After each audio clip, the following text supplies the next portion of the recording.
1998년 3월 봄바람이 불어오는 바닷가 도시 부산. 평범한 고등학교 2학년 김서현이 집으로 돌아가는 길에 홀연히 사라졌습니다. 그날 저녁 9시 딸을 기다리던 어머니 김희정의 전화기에서는 계속해서 전원이 꺼져 있습니다라는 차가운 안내음만이 울려 퍼졌죠. 17살 소녀는 그렇게 흔적도 없이 사라졌고 사건은 미궁 속으로 빠져들었습니다. 그리고 10년이 흘렀습니다. 어느 날 초녀의 어머니는 우연히 펼친 졸업 앨범에서 놀라운 것을 발견하게 됩니다. 딸이 사라진 지 석 달이 지난 후에 찍힌 사진 속에 서연과 똑같이 생긴 소녀가 서 있었던 것이죠. 과연 그 사진 속 인물은 누구였을까요? 그리고 김서현에게는 정말 무슨 일이 일어났던 걸까요? 그날의 은적에서 전해드립니다. 오늘의 이야기를 시작하기 전에 잠깐만요. 구독과 좋아요를 눌러주시면 이러한 이야기들을 계속 전할 수 있는 큰 힘이 됩니다. 1998년 3월 10일 화요일 오후 부산의 한바닷가 근처 주택가는 여느 때와 다름없이 고요했습니다. 김서현은 그날도 평소처럼 절친한 친구 박소영과 함께 학교 근처 도서관에서 공부를 하고 있었어요. 고등학교 2학년인 두 소녀는 곧 있을 중간고사를 준비하느라 여념이 없었죠. 서연아, 나 먼저 들어갈게. 엄마가 일찍 오라고 하셔서 오후 7시 30분경 박소연이 먼저 자리를 정리하며 말했습니다. 서연은 고개를 끄덕이며 대답했어요. 응, 알겠어. 나는 좀 더 있다가 갈게. 조심히 가. 그것이 두 친구가 나눈 마지막 대화였습니다. 박소연이 떠난 후에도 서연은 1시간 정도 더 도서관에 머물렀어요. 그러다 오후 8시 40분경 책을 정리하고 도서관을 나섰죠. 도서관에서 서연의 집까지는 걸어서 15분 정도의 거리였습니다. 평소 서연이 다니던 길은 주택가를 가로지르는 한적한 골목이었어요. 그날 밤 기온은 영상 10도 정도로 쌀쌀했지만 걷기에는 나쁘지 않은 날씨였죠. 하지만 서연은 끝내 집에 도착하지 못했습니다. 오후 9시간 넘자 어머니 김미정은 불안해지기 시작했어요. 평소 서연은 약속 시간을 잘 지키는 아이였거든요. 특히 시험 기간에는 더더욱 규칙적인 생활을 했죠. 여보세요, 서연아. 김미정은 서연의 휴대전화로 전화를 걸었습니다. 하지만 돌아온 것은 차가운 안내음뿐이었어요. 저원이 꺼져 있거나 통화 권역을 벗어나 있어 김미정의 가슴이 쿵쾅거리기 시작했습니다. 차연이 휴대전화 전원을 끄는 경우는 거의 없었거든요. 뭔가 이상하다는 직감이 들었어요. 오후 9시 30분. 김미정은 더 이상 기다릴 수 없었습니다. 급하게 외투를 걸치고 집 밖으로 나섰어요. 서연이 다녔을 것으로 예상되는 길을 따라 걸으며 큰 소리로 딸의 이름을 불렀죠. 서현아, 서현아. 하지만 어둠 속에서 돌아오는 것은 자신의 매화뿐이었습니다. 밤이 깊어갈수록 김미정의 불안은 커졌는 같어요. 평생 이런 일은 없었거든요. 서연은 반드시 연락을 하고 다니는 아이였는데 연락거 없이 이렇게 늦은 적이 한 번도 없었죠. 오후 11시 김미정은 결국 부산의 한 경찰서로 향했습니다. 접수대에 앉아있던 경찰관에게 떨리는 목소리로 말했어요. 우리 딸이 집에 안 들어왔어요. 분명히 무슨 일이 생긴 것 같은데. 하지만 경찰의 반응은 생각보다 담했습니다. 어님, 일단 진정하세요. 17살이면 사춘기 아이들이 그럴 수도 있어요. 하룻밤 정도는 좀 더 기다려보시는 게 아니에요? 우리 서연이는 그런 아이가 아니에요. 김미정이 목소리를 높였지만 경찰은 여전히 단순 가출 가능성을 언급했습니다. 당시에는 성인이 아닌 경우 24시간이 지나야 실종 신고를 정식으로 접수하는 경우가 많았거든요. 그날 밤 김미정은 한숨도 자지 못했습니다.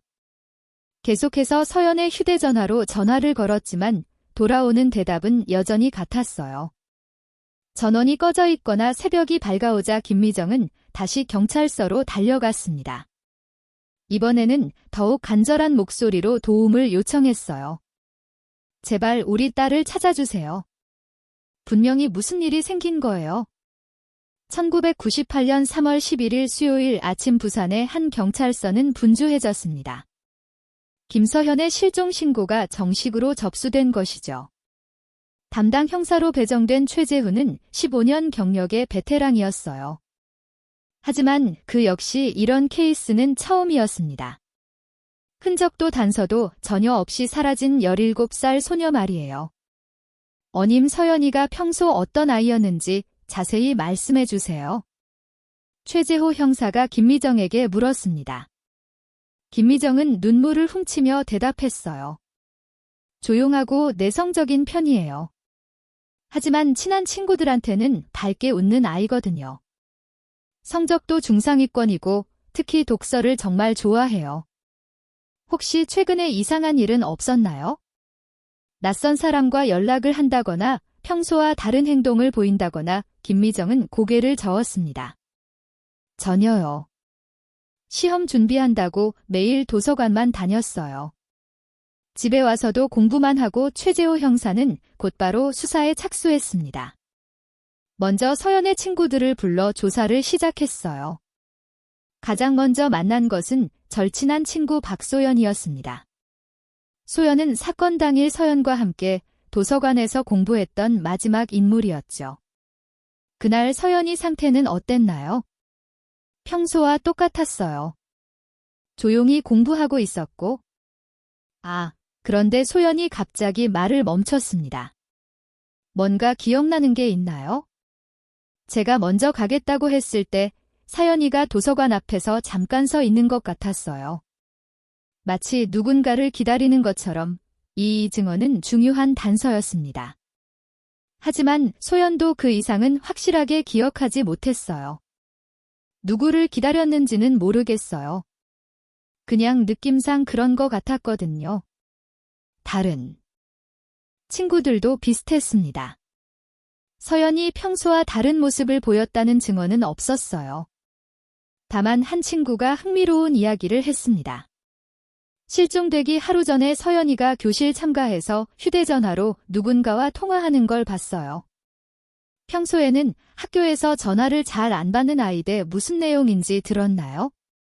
아니요. 너무 조용히 얘기해서 못 들었어요. 그런데 표정이 좀 진지해 보였어요. 이 정도가 친구들이 제공할 수 있는 전부였습니다. 최재호 형사는 다음으로 서연이 자주 다녔던 장소들을 수색하기 시작했어요. 도서관부터 시작해서 집까지의 경로를 꼼꼼히 살펴봤죠. 도서관 사서에게도 물어봤습니다. 서연이라는 학생 기억나세요? 조용한 여학생이요. 거의 매일 와서 공부하던 아이 말씀이시죠. 예의도 바르고 좋은 아이였는데 그날 저녁 특별한 일은 없었나요? 글쎄요. 평소와 별다른 건 없었던 것 같은데요. 그런데 도서관 나갈 때 입구에서 잠깐 서 있던 것 같기는 해요. 이것도 박소연의 증언과 일치했습니다. 서연이 분명히 누군가를 기다렸거나 만날 약속이 있었던 것 같았어요. 오후가 되자 본격적인 수색이 시작됐습니다. 경찰관들과 자원봉사자들이 서연이 다녔을 것으로 예상되는 모든 경로를 뒤졌어요. 바닷가 근처의 방파제의 공원, 버스 정류장, 심지어 공사 현장까지 구석구석 살펴봤죠. 하지만 서연의 흔적은 어디에서도 찾을 수 없었습니다. 저녁 무렵 한 가지 중요한 발견이 있었어요. 도서관에서 서연의 집 방향으로 약 500m 지점에서 서연의 것으로 보이는 책갈피가 발견된 것이죠. 이거 서연이 거예요. 최재호 형사가 김미정에게 보여줬습니다. 김미정은 즉시 알아봤어요. 맞아요. 제가 작년에 사준 건데 어떻게 여기에 책갈피가 발견된 곳은 한적한 골목길이었습니다. 가로등도 듬드은 있어서 밤에는 꽤 어두운 곳이었죠. 하지만 이상한 점이 있었어요. 책갈피에는 지문이 전혀 남아있지 않았거든요. 마치 누군가 일부러 닦아낸 것처럼 깨끗했습니다. 왜 지문이 없을까요? 김미정이 걱정스러운 표정으로 물었습니다. 최재호 형사도 고개를 갸우뚱했어요.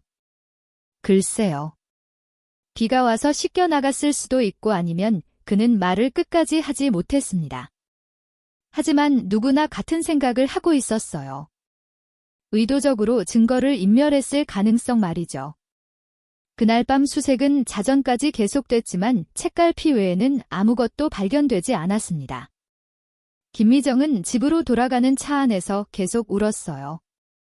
우리 서연이에게 무슨 일이 생긴 걸까요? 최재호 형사는 위로의 말을 건넸지만 그 자신도 확신이 서지 않았습니다. 분명히 찾을 거예요. 아직 이틀밖에 안 됐잖아요. 하지만 속으로는 불안했어요. 경험상 이런 케이스는 시간이 지날수록 찾기 어려워졌거든요. 3월 13일 금요일 김서현이 사라진 지 4일째 되는 날이었습니다. 사건은 지역 언론의 관심을 끌기 시작했어요. 부산의 한 지역 방송국에서 저녁 뉴스에 서연의 실종 소식을 보도했습니다. 부산의 한 고등학교에 다니는 17세 여학생이 지난 3월 10일 저녁 도서관에서 나온 후 행방불용됐습니다. 경찰은 실종 당시 상황을 목격한 시민들의 제보를 요청하고 있습니다. 뉴스에는 서현의 사진과 함께 실종당을 입었던 옷차림에 대한 설명이 나왔어요. 회색 하상의 청바지 검은색 운동화를 신고 있었다고 했죠. 방송이 나간 후 경찰서로 제보 전화가 몇 통 걸려왔습니다. 가장 주목할 만한 제보는 실종 현장 근처에서 식당을 운영하는 40대 남성이 한 것이었어요. 3월 10일 저녁 9시쯤이었을 거예요. 제가 가게 문을 닫으려고 밖에 나왔는데 길 건너편에서 여학생 하나가 흰색 스왑차에 타는 걸 봤거든요. 최재호 형사가 즉시 그를 만나 자세한 이야기를 들었습니다. 그 여학생이 뉴스에 나온 서현이와 비슷해 보였나요? 피하고 체격은 비슷했어요. 근데 거리가 좀 멀어서 얼굴은 정확히 못 봤어요. 승합차는 어떤 차였나요? 흰색이었고 좀 오래된 차 같았어요. 번호판은? 죄송해요. 못 봤어요. 운전자는 봤나요? 남자였던 것 같은데? 자세한 건 자리 증언은 중요한 단서가 될 수 있었지만 구체적인 정보가 부족했어요. 번호판도 모르고 운전자의 특징도 명확하지 않았죠. 그래도 수사팀은 이 제보를 토대로 수사 방향을 어렸습니다. 혹시 서연이 누군가에게 납치했을 가능성도 염두해 두기 시작한 것이죠. 3월 14일 토요일 수색 범위가 대폭 확대됐습니다. 김미정은 서연의 사진을 들고 동네 곳곳을 돌아다니며 사람들에게 물어봤어요. 혹시 이 아이 본 적 있으세요? 대부분의 사람들은 고개를 저었지만 가끔 어디서 본 것 같긴 한댔다며 애매한 대답을 하는 이들도 있었죠. 한편 경찰은 더 체계적인 수색을 진행했습니다. 바닥과 방파제를 중심으로 해안 전체를 수색했어요. 혹시 서연이 바다에 빠졌을 가능성도 배제할 수 없었거든요. 잠수사들이 바다로 들어가 수중 수색을 실시했지만 아무것도 발견되지 않았습니다. 조류와 물살이 워낙 세서 만약 무언가 빠졌다면 이미 멀리 떠내려갔을 거라고 했어요. 학교 주변도 사사히 뒤졌습니다. 서연이 다녔던 부산의 한 여자고등학교 교장 선생님도 직접 수색에 참여했어요. 서연이는 정말 착하고 모범적인 학생이었어요. 이런 일이 일어날 줄은 꿈에도 몰랐죠. 교장 선생님의 말처럼 서연은 학교에서도 문제를 일으킨 적이 없는 학생이었습니다. 성적도 3위원이었고 친구들과의 관계도 원만했어요. 담임 선생님도 말했습니다. 혹시 서연이가 누군가와 만날 약속이 있었는지 물어봤지만 아이들도 모르겠다고 하더라고요. 3월 15일 1일 새로운 단서가 나왔습니다. 서연의 같은 반 친구 중 한 명이 추가 증언을 했어요. 선생님, 제가 그날 저녁에 생각해보니까 서연이가 실종되기 이틀 전쯤에 뭔가 고민이 있는 것 같았어요. 어떤 고민이었는지 말해봤나? 아니요. 그냥 수업 시간에도 멍하니 있는 경우가 많았어요. 평소에는 집중을 잘하는 아이들의 증언도 중요했지만 여전히 구체적이지 않았어요. 17살 사춘기 소녀에게는 여러 가지 고민이 있을 수 있었거든요. 그 주말 동안 자원봉사자들까지 합세해서 대규모 수색이 벌어졌습니다. 동네 주민들, 서연의 학교 선생님들, 동급생들까지 모두 나섰어요. 산속 등산공원의 구석진 곳, 심지어 폐건물까지 모든 곳을 뒤졌습니다. 하지만 결과는 여전히 허탕이었어요. 김미정은 지쳐가고 있었습니다. 사흘 동안 제대로 먹지도 자지도 못했거든요. 우리 서연이가 정말 어디 간 걸까요? 그녀는 수색에 참여한 이웃들에게 계속 같은 질문을 반복했어요. 하지만 아무도 확실한 답을 줄 수 없었죠. 최재호 형사도 답답했습니다. 사건 발생 후 일주일이 다가오고 있었지만 여전히 결정적인 단서를 찾지 못했거든요. 이렇게 흔적 없이 사라질 수가 있나? 그는 동료 형사에게 푸념을 늘어놓았어요. CCTV라도 있으면 좋을 텐데 1998년에는 그런 게 거의 없잖아. 당시만 해도 CCTV는 은행이나 대형 건물에만 설치되어 있었어요. 일반 주택가나 골목길에는 감시 카메라가 전혀 없었죠. 3월 16일 월요일 지역 신문에도 서연의 실종 기사가 실렸습니다. 사진과 함께 상세한 인상착의가 나왔고 제보를 요청하는 내용이 포함되어 있었어요. 하지만 여전히 실질적인 단서는 나오지 않았습니다. 그날 저녁 김희정은 서연의 방에 앉아 딸의 일기장을 뒤적였어요. 혹시 단서가 될 만한 내용이 있을까 해서였죠. 하지만 일기에는 평범한 고등학생의 일상만 적혀 있었습니다. 시험, 공부, 이야기, 친구들과의 소소한 일상, 좋아하는 소설에 대한 감상 같은 것들 말이에요. 특별히 이상한 내용은 없었어요. 낯선 사람과의 만남이나 고민거리에 대한 언급도 없었고요. 김미정은 일기장을 덮으며 한숨을 쉬었습니다. 서연아, 너 정말 어디에 있는 거니? 3월 18일 수요일, 서연이 사라진 지 일주일하고도 하루가 지났습니다. 수사팀은 점점 더 세밀한 조사에 들어갔어요. 최재호 형사는 서연이 다녔던 학원들을 모두 방문했습니다. 혹시 그곳에서 만난 사람 중에 수상한 인물이 있을지도 모르니까요. 서연이 다녔던 영화 강사는 이렇게 말했어요. 서연이는 정말 성실한 학생이었어요. 항상 숙제도 잘해오고 수업 태도도 모범적이었죠. 혹시 최근에 달라진 점은 없었나요? 글쎄요. 지난주부터 좀 산만해 보이긴 했어요. 평소에는 집중을 정말 잘하는 아이데 자꾸 창밖을 보거나 멍하니 있는 모습을 봤거든요. 이것은 학교 친구들의 증언과 일치했습니다. 서연이 실종되기 며칠 전부터 뭔가 마음에 걸리는 일이 있었던 것 같았어요. 수학학원에서도 비슷한 이야기를 들었습니다. 지난주 금요일 수업 때였어요. 서연이가 휴대전화를 계속 확인하더라고요. 평소에는 수업 중에 전화를 보는 일이 없었는데 누구한테서 온 연락이었는지 아세요? 그건 모르겠어요. 다만 문자 메시지를 받고 나서 표정이 좀 어두워진 것 같았어요. 이런 증언들이 쌓이면서 하나의 가설이 떠올랐습니다. 서연이 누군가와 연락을 주고받고 있었고 실종 당일날도 그 사람을 만나기 위해 도서관 앞에서 기다렸을 가능성이었어요. 최재호 형사는 통신사에 서연의 통화 기록을 요청했습니다. 하지만 1998년 당시의 기록 보관 시스템은 지금만큼 체계적이지 않았어요. 죄송합니다만 그 시기에 상세한 문자 메시지 내용까지는 복구하기 어렵습니다. 통신사 직원이 미안해하며 말했어요. 통화 기록 정도는 확인 가능하지만 시간이 좀 걸릴 것 같아요. 그래도 포기할 수는 없었죠. 최재호 형사는 끈질기게 요청했고 마침내 서연의 지난 한 달간 통화 기록을 입수할 수 있었습니다. 기록을 살펴보니 흥미로운 점이 발견됐어요. 3월 5일부터 실종 당일까지 익숙하지 않은 번호와의 통화가 여러 차례 있었던 것이죠. 이 번호가 누구 것인지 확인해 보겠습니다. 하지만 조사 결과는 실망스러웠어요. 그 번호는 공중전화였던 것이죠. 누가 걸었는지 확인할 방법이 없었습니다. 공중전화라고요? 김미정이 놀라며 물었어요.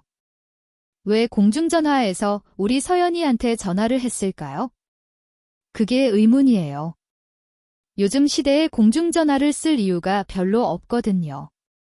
최재호 형사도 고개를 갸우뚱했습니다. 누군가 의도적으로 신원을 숨기려고 공중전화를 사용했을 가능성이 높아 보였어요. 그 공중전화의 위치를 확인해 보니 서연의 학교에서 약 2km 떨어진 곳에 있는 것이었습니다. 버스 정류장 근처의 공중전화였어요. 최재호 형사는 직접 그곳에 가서 주변을 조사했습니다. 혹시 그 공중전화를 자주 이용하는 사람이 있는지 알아보려고 했죠. 근처 상점 주인에게 물어봤어요. 이 공중전화 자주 쓰는 사람 있나요? 글쎄요. 요즘은 거의 안 쓰던데요. 다들 휴대전화 있으니까. 그런데 지난주에 남자 한 명이 여러 번 쓰는 걸 봤어요. 어떤 남자였나요? 20대 후반이나 30대 초반 정도 돼 보였어요. 키가 좀 크고 그런데 얼굴은 잘 못 봤어요. 모자를 깊게 눌러 쓰고 있어서 이것도 중요한 단서였지만 여전히 구체적이지 않았어요. 그 남자가 정말 서연과 연락했던 사람인지도 확실하지 않았고요. 3월 20일 금요일 또 다른 발견이 있었습니다.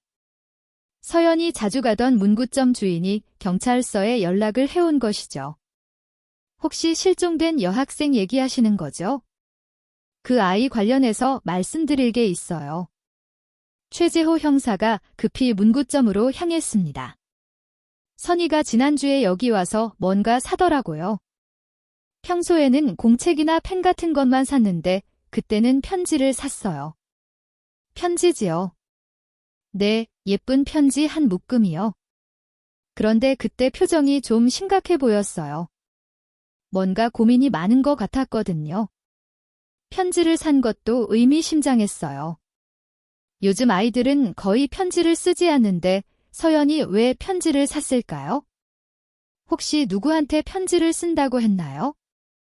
그건 안 물어봤어요. 그냥 계산만 해주고.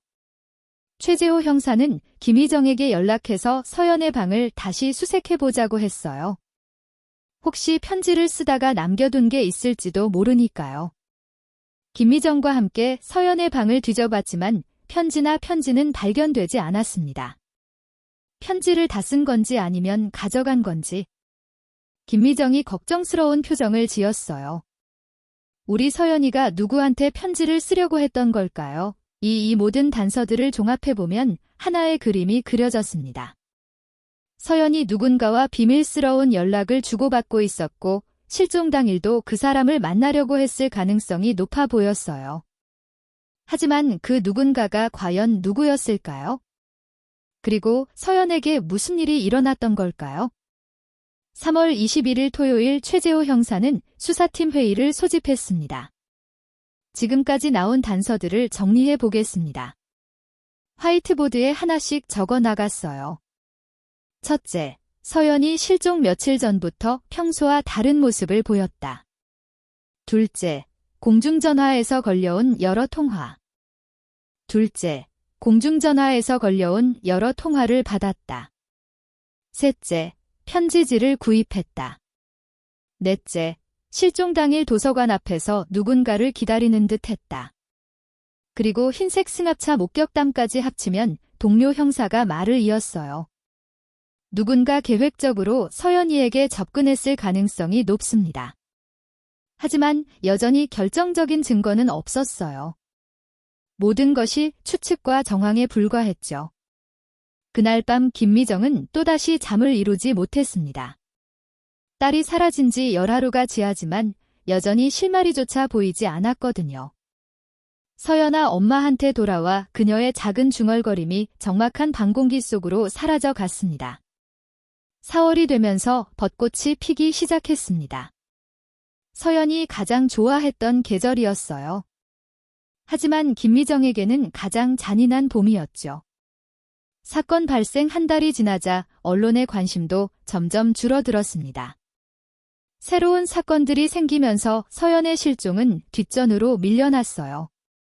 최재호 형사는 여전히 포기하지 않고 수사를 계속했지만 상부에서는 다른 사건들을 우선 처리하라는 압박이 들어왔습니다. 형사님, 새로운 단서라도 나왔나요? 김미정이 일주일에 한 번씩은 경찰서를 찾아와 물어봤어요. 죄송합니다. 아직까지는 최재호 형사도 무력감을 느꼈습니다. 공중전화 기록, 편지지 구매, 목격담까지 모든 것을 조사했지만 더 이상 진전이 없었거든요. 5월에 접어들면서 수색 인력도 대폭 축소됐습니다. 처음에는 10여 명이 매일 나섰지만 이제는 최재호 형사 혼자서 가끔 현장을 돌아보는 정도였어요. 서연의 학교에서도 분위기가 달라졌습니다.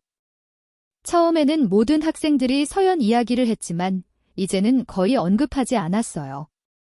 박소 엄마는 여전히 서연을 기다리고 있었습니다. 서연이가 돌아올 거야? 분명히. 하지만 다른 친구들은 고개를 저었어요. 벌써 2달이나 지났는데 9월이 되자 서연의 반 친구들은 모두 고등학교 3학년이 됐습니다. 대학 입시 준비에 바빠지면서 서연을 떠올리는 이들도 점점 줄어갔어요. 김미정은 매일 같은 시간에 같은 길을 걸었습니다. 서연이 마지막으로 걸었을 그 길을 말이에요. 서연아, 어디 있니? 엄마한테 신호라도 줘. 하지만 돌아오는 것은 바람 소리뿐이었어요. 1999년 3월 10일 서연이 사라진 지 정확히 1년이 됐습니다. 김미정은 서연의 사진을 들고 경찰서를 찾아갔어요. 형사님, 우리 딸 사건은 어떻게 됐나요? 하지만 최재호 형사도 더 이상 할 말이 없었습니다. 죄송합니다. 새로운 단서가 나오지 않는 이상. 김미정은 알고 있었어요. 사건이 미제로 남을 거라는 것을 말이에요. 그해 여름 서현과 같은 반이었던 아이들이 졸업했습니다. 박소연은 서울의 한 대학에 지했고 다른 친구들도 각자의 길을 떠났어요. 이제 서연을 기억하는 사람은 가족과 담임 선생님 그리고 최재호 형사 정도뿐이었습니다. 2000년, 2001년, 2002년 시간은 계속 흘러갔어요. 김미정은 매년 3월 10일마다 서연의 사진을 들고 경찰서를 찾아갔습니다. 하지만 담당 형사도 바뀌었고 사건 파일은 참고 깊숙이 묻혀 있었어요. 실종된 지 5년이 넘었는데 새로운 형사가 미안해하며 말했어요. 솔직히 말씀드리면 찾기는 어려울 것 같습니다. 김미정도 서서히 받아들이기 시작했어요. 딸이 돌아오지 않을 거라는 현실 말이에요. 그렇게 서연의 이름은 사람들의 기억 속에서 점점 희미해져 갔습니다. 2008년 가을 서연이 사라진 지 10년하고도 반년이 지났습니다. 김미정은 이제 55살이 됐어요. 머리에는 하얀 서리가 내렸고 얼굴에는 깊은 주름이 패였죠. 10년간 딸을 찾아 헤맨 세월의 흔적이었습니다. 어느 토요일 오후 예상치 못한 방문객이 찾아왔어요. 어머니 안녕하세요. 서연이와 같은 반이었던 박소연입니다. 소연은 이제 대학을 졸업하고 직장에 다니고 있었어요. 혼도했고 곧 아이가 태어날 예정이었죠. 아이고 소연아. 이렇게 커서 김미정이 반가워하며 소연을 맞아들였습니다. 언니 이거 전해드리려고 왔어요. 소연이 두꺼운 봉투를 내밀었어요. 안에는 고등학교 졸업회 앨범이 들어 있었습니다. 동문회에서 나눠준 건데 서연이 사진도 많이 있어서 어머니께서 갖고 계시는 게 좋을 것 같아서요. 김미정은 떨리는 손으로 앨범을 받았어요. 고맙다, 소연아. 정말 고마워. 소연이 돌아간 후 김미정은 혼자 앨범을 펼쳐왔습니다.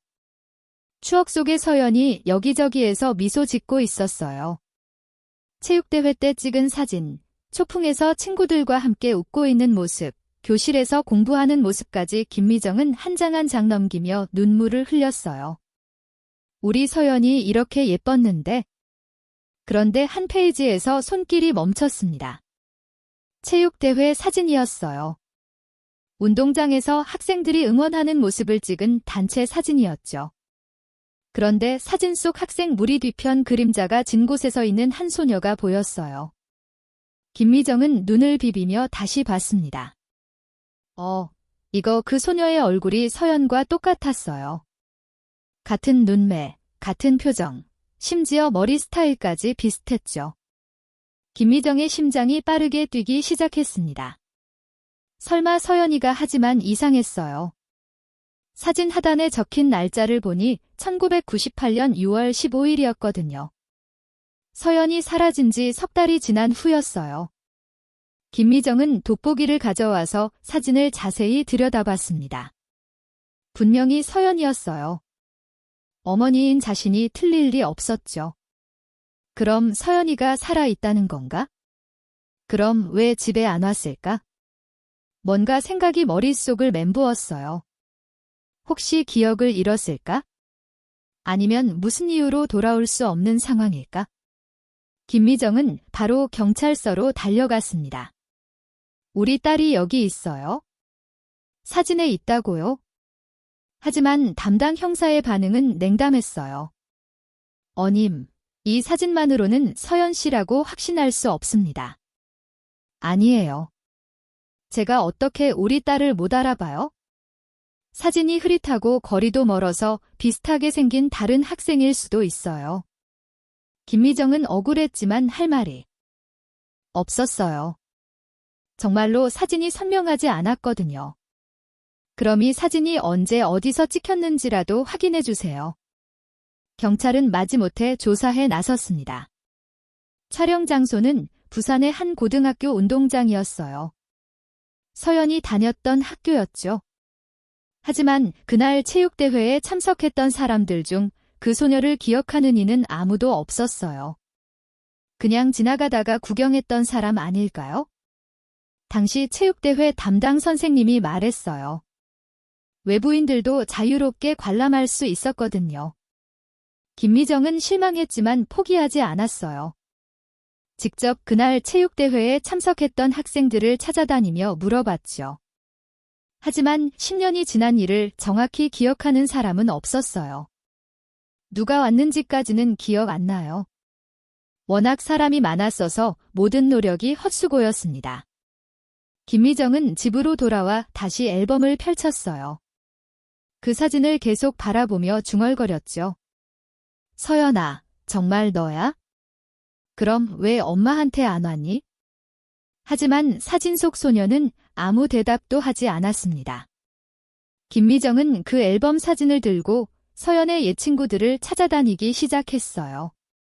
가장 먼저 찾은 것은 박소연이었습니다. 소연아, 이 사진 좀 봐줄래? 소연은 사진을 유심히 들여다봤어요. 어머니, 정말 서연이 같기는 한데요. 근데 이게 언제 찍힌 사진이에요? 1998년 6월 15일이라고 되어 있어 소연의 얼굴이 굳어졌어요. 그럼 서연이가 사라진 후잖아요. 이상해요. 그러니까 내가 이해가 안 가는 거야? 서연이가 살아있었다면 왜 집에 안 왔을까? 초연도 답을 알 수 없었어요. 하지만 한 가지는 확실했죠. 정말 서연이 같아 보여요. 특히 저 눈매는 김미정은 다른 친구들도 찾아가 봤습니다. 반응은 비슷했어요. 서연이 맞는 것 같은데? 근데 이상하네요. 왜 그때 학교에 있었을까요? 모든 사람이 같은 의문을 가졌지만 아무도 명확한 답을 줄 수 없었어요. 김미정은 당시 서연의 담임이었던 선생님도 찾아갔습니다. 선생님, 이 사진 좀 봐주세요. 담임 선생님은 안경을 쓰고 사진을 자세히 살펴봤어요. 서연이와 정말 닮았네요. 하지만 확실하다고 말하기는 선생님 그날 체육대회 때 특별한 일은 없었나요? 글쎄요. 워낙 오래된 일이라. 그런데 그날 이상한 일이 하나 있었어요. 김미정의 눈이 번쩍 뜨였어요. 어떤 일이요? 체육대회 끝나고 나서 한 학생이 아까 서연이 본 것 같다고 말했거든요. 그래서 무슨 소리냐? 서현이는 실종됐는데라고 했죠. 정말요? 누가 그랬어요? 기억이 잘 안 나네요. 워낙 오래전 일이라 이 증언은 중요했어요. 김미정만이 아니라 다른 사람도 그날 서연을 봤다고 했다는 거니까요. 김미정은 경찰서에 다시 갔습니다. 형사님, 새로운 증언이 나왔어요. 하지만 경찰의 반응은 여전히 소극적이었어요. 어님, 10년 전 기억을 정확히 신뢰하기는 어렵습니다. 그럼 최선 그날 학교 주변을 조사라도 해주세요. 이미 사건 초기에 모든 곳을 수색했잖아요. 김미정은 혼자서라도 조사를 계속하기로 했어요. 그날 체육대회에 찍힌 다른 사진들도 찾아봤습니다. 혹시 서연이 더 선명하게 나온 사진이 있을지도 모르니까요. 동창들에게 연락해서 개인적으로 찍은 사진들을 모두 모아봤어요. 하지만 서연으로 보이는 인물이 나온 사진은 그 한 장뿐이었습니다. 왜 다른 사진에는 없을까? 김미정은 그 사진을 확대해서 프린트했어요. 주변 배경도 자세히 살펴봤죠. 사진 속 서연으로 보이는 소녀는 다른 학생들과 조금 떨어진 곳에서 있었어요. 마치 멀리서 지켜보고 있는 것 같았죠. 왜 저렇게 혼자서 있었을까? 그리고 왜 아무도 못 봤을까? 의문은 계속 꼬리를 물었어요. 김미정은 그날 밤 서연의 방에 앉아 앨범을 다시 펼쳤습니다. 서연아, 정말 내가 맞니? 그날 왜 학교에 있었어? 왜 엄마한테 안 맞니? 하지만 대답은 돌아오지 않았어요. 다만 바람에 흔들리는 커튼 소리와 시계 째까거리는 소리만 방 안을 채웠죠. 김미정은 그 사진을 가슴에 꼭 안고 중얼거렸어요. 내가 어디에 있든 엄마는 계속 기다리고 있어.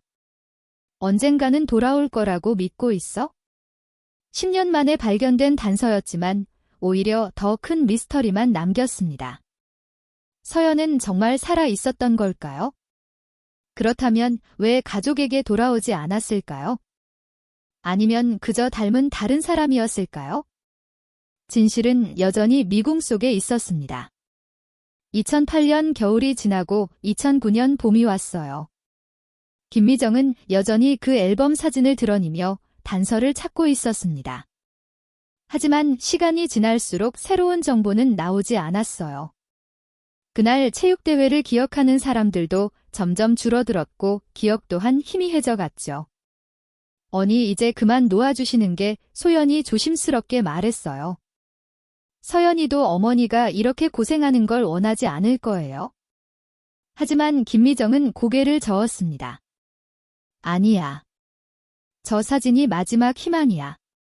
포기할 수 없어. 최재호 형사는 이미 다른 부서로 정근해 갔어요. 서연 사건을 기억하는 경찰관도 거의 남아있지 않았죠. 사건. 파일은 미제 사건 보관함 깊숙이 묻혀 있었습니다. 가끔 김미정이 찾아와도 새로운 형사들은 피상적인 답변만 할 뿐이었어요. 실종된 지 11년이 넘었는데 솔직히 말씀드리면 더 이상 조사할 수 있는 부분이 없습니다. 김미정도 현실을 받아들이기 시작했어요. 하지만 완전히 포기할 수는 없었죠. 매년 3월 10일마다 서연이 사라진 그 길을 걸었어요. 그리고 도서관 앞에서 잠시 멈춰 서곤 했죠. 서연아, 오늘도 엄마가 왔어.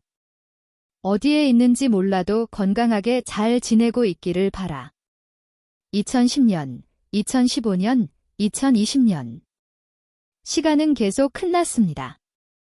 김미정은 이제 60대 중반이 됐어요. 몸도 많이 약해졌고 혼자 다니기도 힘들어졌죠.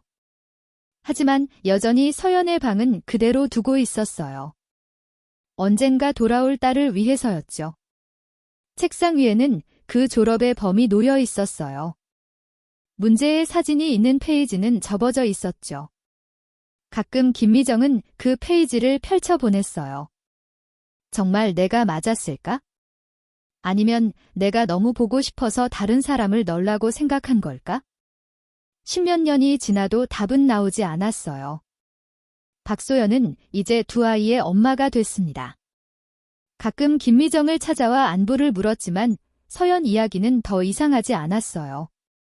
서연의 다른 친구들도 각자의 삶에 바빠졌어요. 변하고 직장에 다니고 아이를 키우며 살아갔죠. 이제 서연을 기억하는 사람은 정말 몇 명 남지 않았어요. 당시 담임 선생님도 이미 은퇴했고 최재호 형사는 정년 퇴직했습니다. 부산의 한 경찰서 미제 사건 복원함에는 여전히 김서현 실종 사건 파일이 먼지를 쌓으며 잠들어 있어요. 두꺼운 파일 안에는 당시 수집한 모든 자료들이 들어 있습니다. 통화 기록 목격자 진술서, 수색 결과 보고서 그리고 그 공중전화에 대한 조사 내용까지. 하지만 아무도 그 파일을 들춰보지 않아요. 새로운 사건들이 계속 생기고 바쁜 현실 속에서 20몇 년 전 실종 사건은 잊혀진 과거의 분이죠. 김미정은 지금도 가끔 그 길을 걸어요. 예전만큼 자주는 아니지만 특별한 날에는 여전히 찾아가죠. 3월 10일 서연의 생일 어머니날, 그런 날에는 꼭 도서관 앞에 가서서 있어요. 서연아, 엄마는 아직도 기다리고 있어? 내가 언제 돌아와도 괜찮아. 그녀의 작은 목소리는 여전히 바람에 실려 사라져 갑니다. 그리고 그 졸업 앨범은 지금도 서연의 방책상 위에 놓여 있어요. 문제의 사진이 담긴 페이지는 여전히 접혀 있죠. 과연 그 사진 속 인물은 정말 김서현이었을까요? 만약 그렇다면 그녀는 왜 그곳에 있었을까요? 그리고 지금은 어디에 있을까요? 아니면 그저 어머니의 간절한 마음이 만들어낸 착각이었을까요? 이 모든 질문들은 여전히 답을 찾지 못한 채 시간 속으로 묻혀가고 있습니다. 김서현의 이름은 이제 몇 사람의 기억 속에만 남아 있어요. 그리고 그 기억마저도 점점 희미해져 가고 있죠.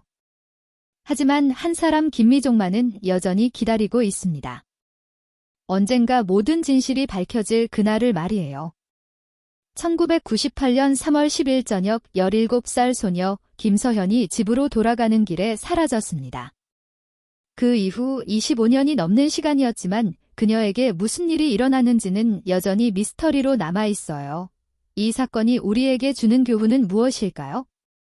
첫째는 소중한 사람을 지키는 일의 중요성입니다. 평범한 일상이 얼마나 소중한지 우리는 그것을 잃고 나서야 깨닫게 되죠. 둘째는 포기하지 않는 사랑의 힘입니다. 김미정의 25년간 기다림은 모성애가 얼마나 강한지를 보여줍니다. 첫째는 사회적 관심의 중요성입니다. 시간이 지나면서 사람들의 관심이 줄어들지만 여전히 아픔을 겪고 있는 가족들이 있다는 것을 잊지 말아야 해요. 혹시 여러분 주변에 비슷한 일을 겪고 있는 분이 있다면 따뜻한 관심과 위로를 보내주세요. 그것만으로도 큰 힘이 될 수 있으니까요. 그리고 아직도 집으로 돌아오지 못한 모든 사람들이 하루빨리 가족의 품으로 돌아갈 수 있기를 바랍니다. 그날인 적은 앞으로도 세상이 기억해야 할 사람들의 이야기를 전하겠습니다. 구독과 좋아요는 그 기억을 더 멀리 퍼뜨리는 힘이 됩니다. 시청해주셔서 감사합니다.